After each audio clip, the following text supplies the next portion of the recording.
While trait-based theories explain behavioural tendencies in a leader, they don't explain why people want to lead, or indeed why or how people want to be led.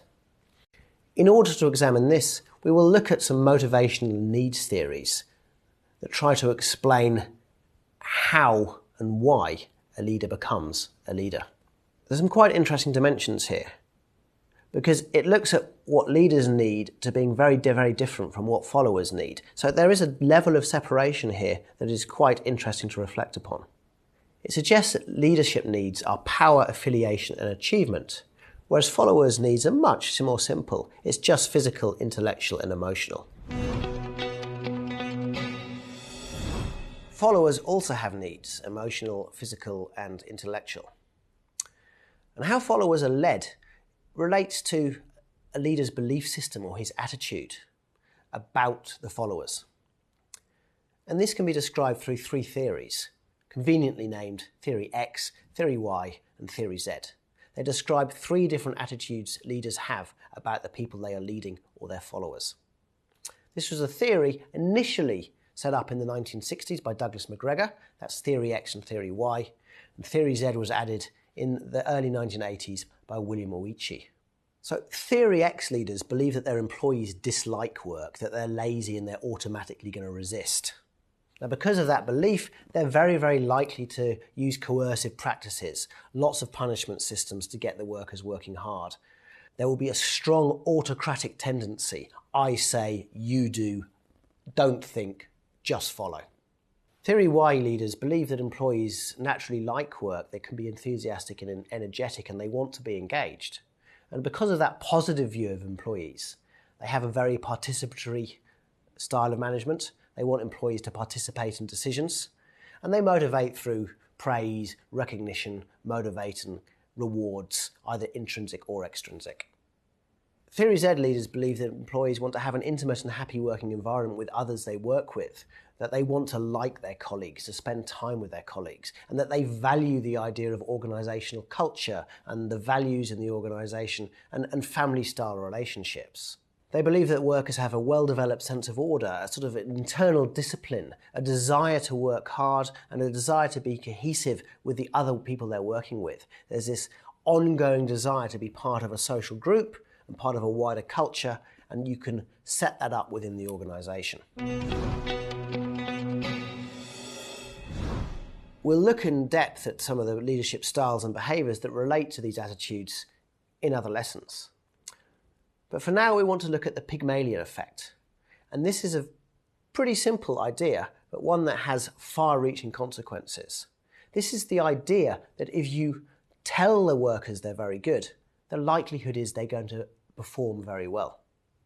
To go further, if the leader's attitude towards the followers is warm and benevolent, the chances are that the followers are going to perform harder and work better for the leader.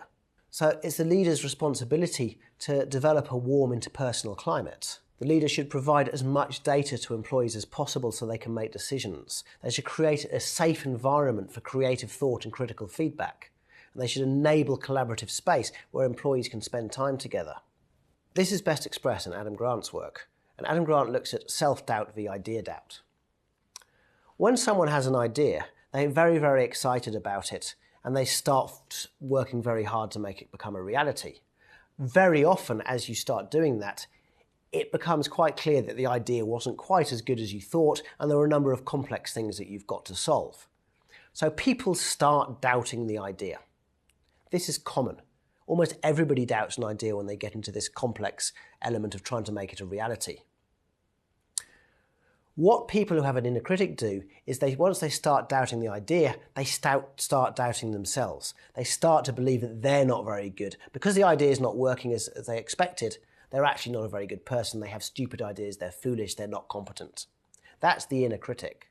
Those with negative attitudes let that inner critic overwhelm them. Those with positive attitudes either don't have the inner critic or have methods to quieten it so they can continue working on the idea without feeling that they're not good enough. By doing so, they're much more likely to make the idea a reality. Finally, there's self-efficacy. Now, self-efficacy is the belief in your ability to perform in a certain situation. If you're constantly getting constructive feedback, telling you how to improve, and then you're being told that you have improved and you've got better, you develop self-efficacy. By believing that you can do the job well, you will start doing the job well. It's that level of belief that actually makes you more and more competent. So the Pygmalion effect is aimed at building up self-concept and self-efficacy so people believe they can do the jobs well, and then they actually start doing the job better. One such experiment around this was when two groups of students were told that they either were below average or above average, and then were given tests to do. Those who were told they were above average did well in the tests. Those who were told they were below average didn't. However, there was no difference between them. It was just a random selection. So just being told that you're expected to do well leads to doing well, and being told you're not expected to do well leads to doing badly. Again, a very important insight. We've also looked at the leadership's belief system or attitudes about the people who are following them and how they might then feed the needs of the people. You could be a Theory X leader who has very negative ideas about the people working for you, a Theory Y leader who has very positive ideas, or a Theory Z leader who believes that you should build an environment where there's social cohesion and values that will motivate people. But perhaps most importantly, there's the idea that by treating people well, by telling them you expect great performance, the chances are you're going to deliver great performance. Vice versa, if you tell them you don't expect much, the chances are they won't give you much.